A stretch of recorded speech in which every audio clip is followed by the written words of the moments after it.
সুপ্রভাত বন্ধুরা, বাইরের এই ভিউটা দেখো একবার।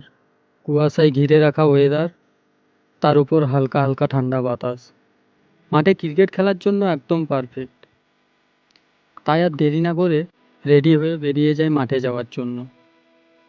মাঠে গিয়ে ফার্স্ট আমি কিছু বল করে প্র্যাকটিস করে নিচ্ছিলাম।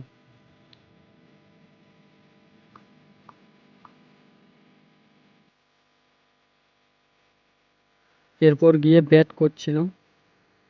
একটাই বল খেলেছি, বলটা খুব জোরে মারতেও পারিনি। বলটা চলে যায় বেড়ার ওপারে। তিনজন মিলে কিছুক্ষণ খোঁজার পর বলটা পেয়ে যাই।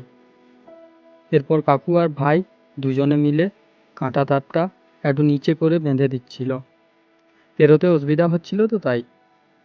এরপর আমরা মাঠে কয়েকটা ম্যাচ খেলে বাড়িতে চলে আসি।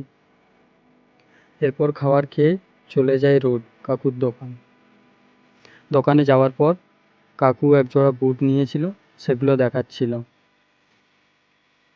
বুটগুলো দেখে কাকুকে রিভিউ দিয়ে আসার পথে ধীরু দাদুর দোকান থেকে 3 পিস জিলিপি নিয়ে খেতে খেতে বাড়ি চলে আসি। দেখা হচ্ছে পরের ভিডিওতে।